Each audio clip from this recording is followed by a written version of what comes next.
Hello. If you came here from the main channel, be prepared for a wild departure from what you're used to. My name's Christian, and I got to interview hit voice actor FitzyVA. I specifically spent the interview focusing on their performances for Cyn from Murder Drones and MEL from Gaslight District. So with that information out of the way, let's get right into it. Hello. Hello. Let's go ahead and start off with a question that's just focused on you more so than, you know, specific roles. When did you start voice acting? I think I started voice acting in 2015. Yeah, I think that around then sounds pretty accurate. What was the first thing you ever did, or what got you started in it? What got me started in it? What got me started in it was I watch a lot of TV shows and animes and stuff like that, and I was like, oh, this is so cool. I've already been doing like acting for a while, you know, since I was like 9 or 10. And I was like, oh, this is cool thing that the voice actors do at conventions sometimes, which is like ask an anime character. And I was like, that's so cool. So these guys are called voice actors and stuff. And I thought that was really cool. So I kind of got into it from there, and a lot of voice actors like Bryce Papenbrook and Jeremy Lee really inspired me in the beginning. And I was like, oh, this is so cool. So I did some more research, and on Christmas I got a little Samson media mic and got started. People absolutely adore your voice that you came up with for Cyn. What was the process that you did to come up with that voice? Did you have any inspirations or anything like that in particular, or was there a direction that you were kind of guided towards? It was more a direction that I was guided towards, because in most audition documents they would have something called a mood board, or vocal references of what they would have in mind for what they want the character to sound like. So on Solver, the Solvers, Cyn and Solver came in two different documents. But Solver, which is the one I ended up booking, said, oh, they wanted something like HAL 9000, Hatsune Miku. It's another character. I'm just blanking a little bit, but GLaDOS? Yeah, mainly just hypothetical. GLaDOS. Yes, that was it. Yes. So I was like, okay, I'll kind of just merge those together, and it ended up sounding heavily Hatsune Miku-like. So we tried to make it sound more like a human, or no, a robot trying to sound like a human, but not quite getting it right. Yeah. All right, that makes sense. Yeah, you nailed that pretty heavily. Thank you, I appreciate it. What did you find to be the most difficult part of voicing Cyn? Is there a specific line or a vocal tick that they do that you found to be something you had to lock in for, or yeah? Ah, man. For the most part, I found it pretty not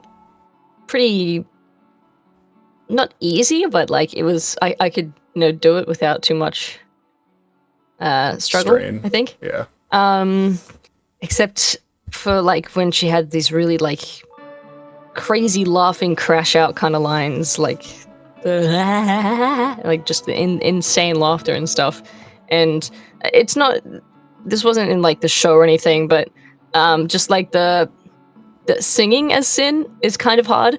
I can imagine. The violence song, which is because they gave me a reference for the song, and I had to sound like Cyn but keep a melody at the same time. And because she's very wow, all over the place vocally, it's I don't know if she would be able to keep a tune or or what. So I think that was a little difficult.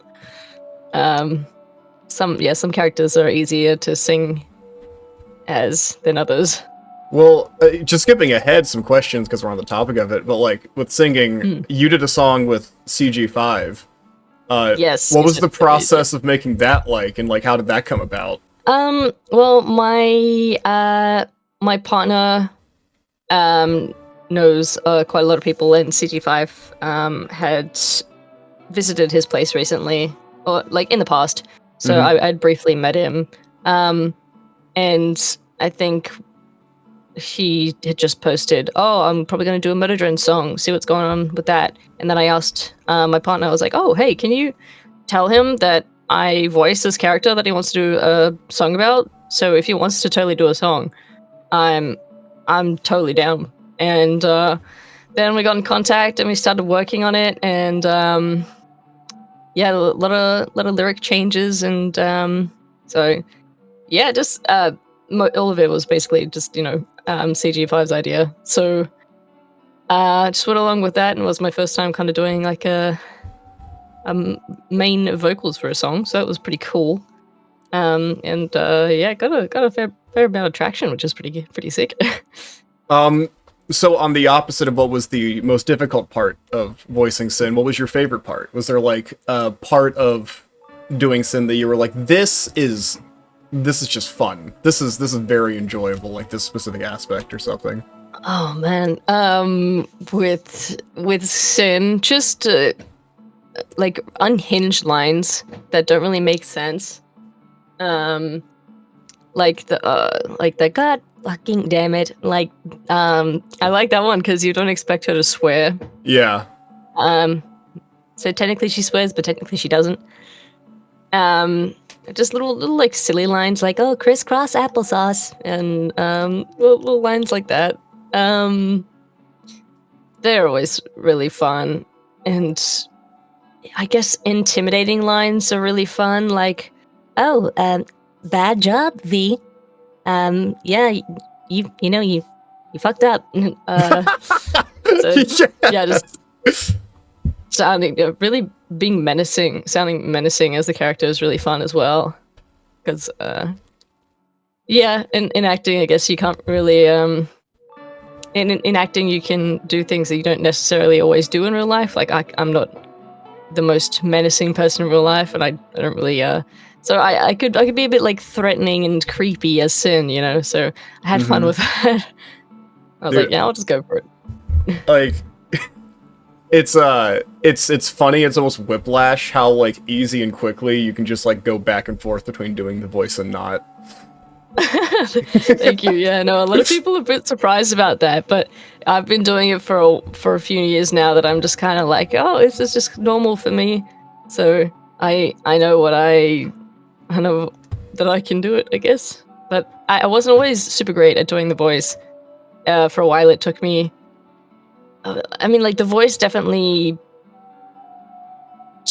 took a while to get to where it is. But yeah, no, the change of it's definitely a lot different to my normal voice. I mean, at least I think so, because I think I have a bit more. Yeah. So, Cyn very often narrates the action that she's doing in third person.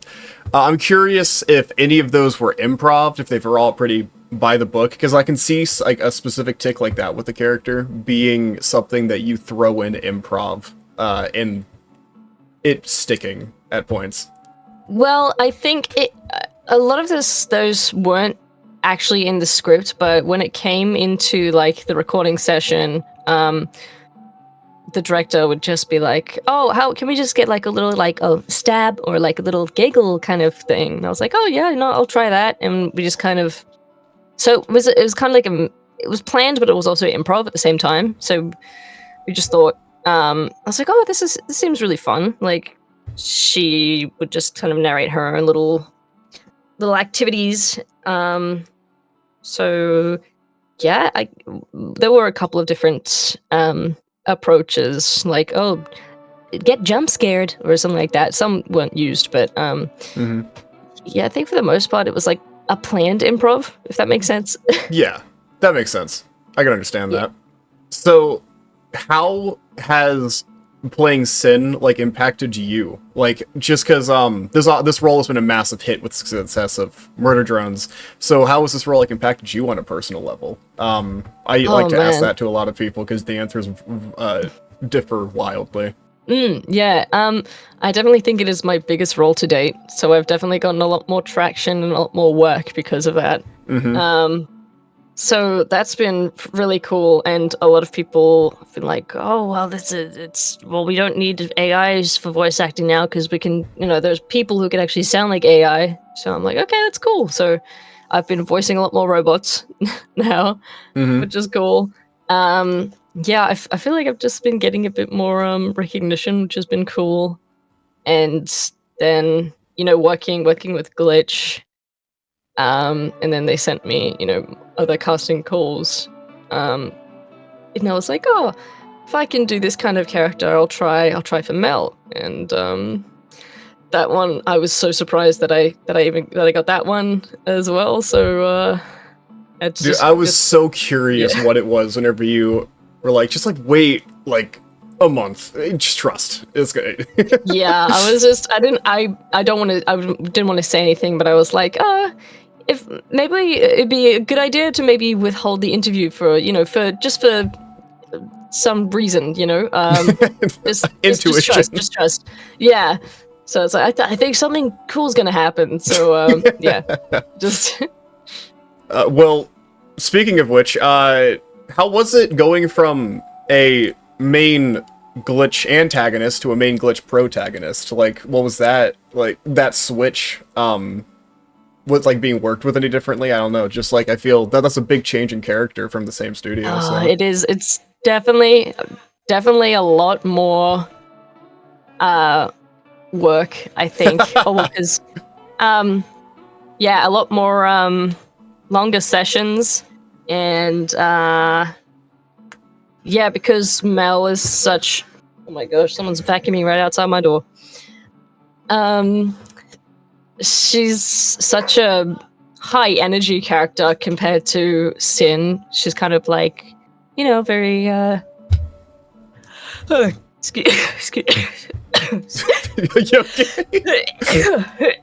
excuse me, sorry. Sneezing. Anyway, yeah, no, so a lot more strenuous on the vocal cords and whatnot with MEL than Cyn. So a lot more crazy antics and a lot more kind of acting to it. I mean, there's acting in Cyn, obviously, but it just ends up coming so like natural to me that it doesn't require so much of my energy. But MEL it's completely different, and also voicing a main protagonist is she's gonna be in every episode. She's got the most lines. I'm fairly sure. Were you nervous at all with the expectations from like the same fan base from Cyn, with how beloved that character was? A little bit. I'm like, oh gosh, I hope people like my performance as this character as well. But I think I've got it because Mel's sort of, well, I find little bits of myself in characters that I play. I think there's a bit more of MEL in me than there is in Cyn, because I'm not like a trying to kill everyone and that kind of stuff. But yeah, no, Mel's very kind of zany and can be really hyperactive and kind of just stupid at sometimes. She's very silly, but so yeah, I think people like MEL. No, you killed it with MEL for sure. Yeah. Thank you, I appreciate it. Yeah, no, I was still so surprised. I was like, whoa, okay. So really, oh man, is trying to like shut up about that role in particular. It's just yeah, once you get something that you're really excited about and you can't say anything until it's out or mentioned, you're just like, ugh. So I'm hoping people like it, and it's just a bunch of mystery until it happens. Were there any like other roles that you kind of looked at for inspiration for like getting that little shit attitude? You know what I mean? Little shit attitude. Well, the directions kind of just the directions is kind of, well, had what what they wanted the delivery to be like. Mhm.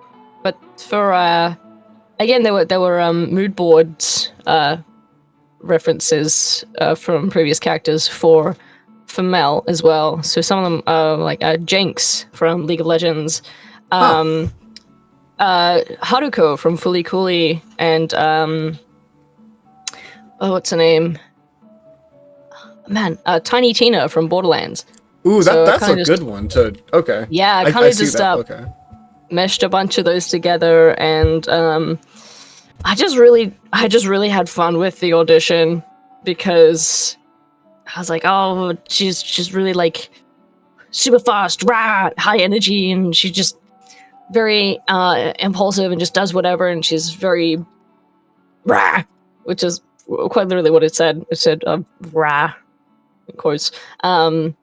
So I was like, okay, yeah, I think I got it, and then I just had fun with it, and I was like, okay, well, I know these characters fairly well, and I'd love to play like a super fast-paced character that's super like bleh, but she can also be super vulnerable, so she's not just a one-dimensional character. So I really had fun with that. So it was very very drastic, but you know, just like in normal people, you can be you don't always just have one emotion. So yeah, getting to be super vulnerable with MEL was super cool too. So you may have partially already answered this question, but since it's related, what was your favorite part overall of voicing MEL? Was it just having that diversity of like energy, or? I think, yeah, the diversity of energy. She's just a really fun character for me. She's definitely one of my favorites. Man, and she's just very unexpected, I guess. Especially like she wants to, you know, show her dad that she can be part of the Smiling Dad and do some cool stuff. And then just out of nowhere, you know, the barking, I thought was absolutely a great choice. I was like, okay, cool. I mean, I've barked before for voice work, but this one, it's, you know, slightly different because then I was playing a dog. Now I'm playing a person trying to sound like a dog. So, I don't know, it's very fun, and she's very,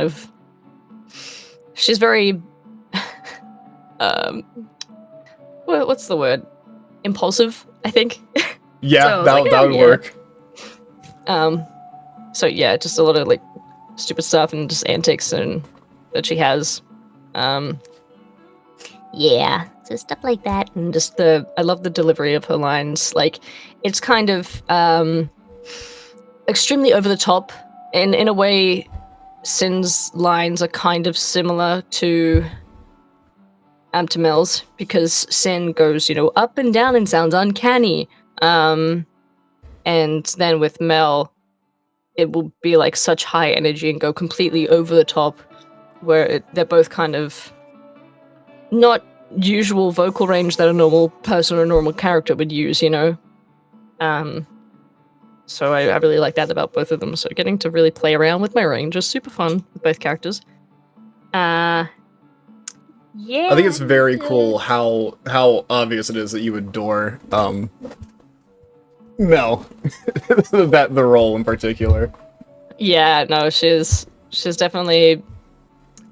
I don't want to play down Cyn or anything like that, but I think Mel's definitely my favorite. Well, yeah, one of my favorite roles to date. And of course, I still love Cyn. Cyn is definitely one of my favorites as well, but because not all roles are the same, so I just love. I mean, the characters. I'm not picking favorites, but. But you're picking favorites. But I mean, well, it's probably just because she feels a lot newer as well. So yeah. I think maybe after the hype dies down, I think maybe I'll love them equally. You know, I think I already do. I'm just, I hope the pleasures don't murder me when I. Yeah. Well, you know, I hate to hit you with a whiplash of a question here, but what was the most difficult part of voicing Mel for you? Quite literally, just what you would assume would be difficult. She in some scenes where she's really, really screaming, and when she was fighting the Angel Mother, just the shouting and yelling and stuff like that was so. I remember when I was recording those lines in the booth, I had to rest my voice for like 2 days, I think, because I was screaming so hard. I was really trying to sell the scene, and try to sell that she really wants this, and she really wants to, get this egg and prove to people that, she's worth all of this stuff, and she's not, she's not bad, and that she's not the human, and whatnot.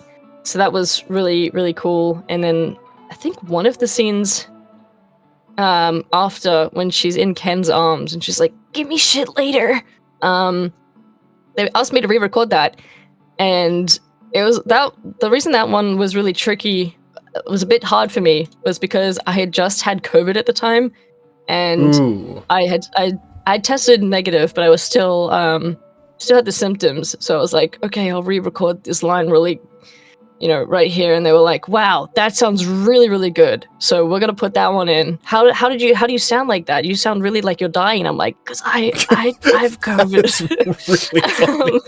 So yeah, I thought that would be a really funny thing. So yeah, that was really, really fun. Well, I mean, I was like, cool, this line's done, I'm gonna go back to bed.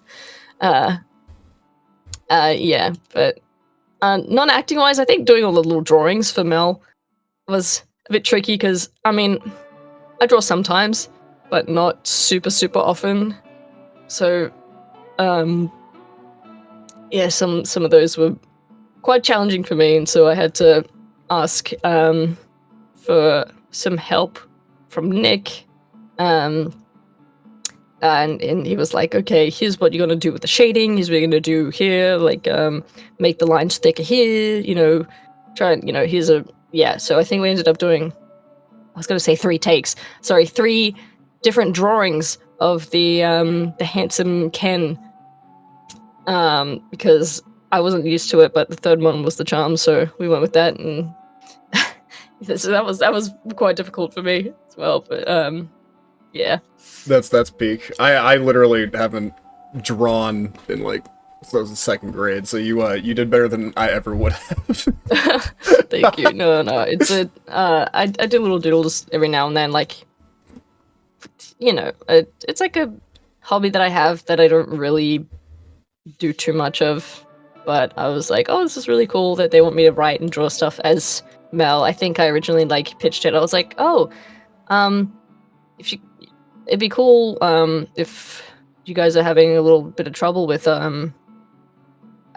doing some drawings that kind of seem like the character would have done. I'm like, oh, I could totally try that and give it a shot. And they were like, it's perfect. This is what we needed. This is what we're looking for. Because it's kind of hard to draw as a character that, so I was like, oh, how would you do this? Like, just go crazy. Because I think I'm quite similar to Mel in some ways. That I was like, okay, well, I'd do this. I think she did this too. So just draw like this and, write like that. And, it's kind of messy, but, yeah. That's gotta help a lot with getting in character, like, in that headspace with, like, something physical like that. Yeah, definitely. Yeah, that really helps getting into the character, which is, it's so fun. Yeah. So, super surface level question that I know people are going to be at least interested in the answer to. From both shows, Murder Drones and Gaslight District, not including yourself, because that's cheating, who would you say would be your favorite character from both of those shows? My favorite character that I don't voice Yes. Okay. Oh, man. From Murder Drones, I really like Uzi and N. I really like, man, I like how funny and kind of like, haha, I love doing anything, like N is, because in a way I'm kind of like N as well. It's, you can be like so many different characters because, people are so complex. And Uzi, I just like how she's like, like hot topic and like, I'm cool and, yeah, wow, pirating anime and stuff like that. So she's very like unserious, but also yeah, very like, wow, everyone sucks, and that kind of. And then for the Gaslight District, man, okay, obviously Mel. I love Mel. Yes. But Yes. I think Breadhead. Breadhead's probably That's based. my favorite. Yeah, because he's just a big loaf boy. He's a Great brother, you know, even though he overshines me sometimes, you know, being perfect and whatever. But yeah, he's a. I just love how he's very thank you, Mel, and he's just like a just a sweet bun. Well, with that, that's pretty much most of the questions. Like that's all the questions I've had written down. The last thing that I ask is there anything that you'd like to promote, like any upcoming projects that obviously, like Gaslight District, you know, a place people could find you at, stuff like that? Yeah, I'm FitzyVA on everything, you know, like Twitter, YouTube, Twitch. I've got to get back into streaming, so if you catch a stream, I do Streamly signings on there, so if at any point anyone would like a signed print, you can't see me in person at a convention or something like that, do those online via stream, and yeah, that's about it. I'm just just trying to put more content out and whatnot, so if you see me on the internet, give me a little hello or a little follow. Yeah, I'm everywhere. I'm everywhere. Yeah, no, people are like, oh, you might as well be like the next Michael Kovac, you know, following behind him, because he and I have been in so many projects together as well. So yeah, that's fair. Yeah, so I'm like, I'm following close behind him. But with that, everyone, it's been an honor, and definitely check out all of the stuff that Fitzy is in. yippee! Yes, please do. Hey, I hope you enjoyed the video. If you haven't already, you should totally subscribe, as it helps out the channel a lot. This is still a fairly new project that I've been working on, with this being my personal channel, so any support at all would help a lot. But that's about it. It's been an honor, and I'll see you in the next one. Peace.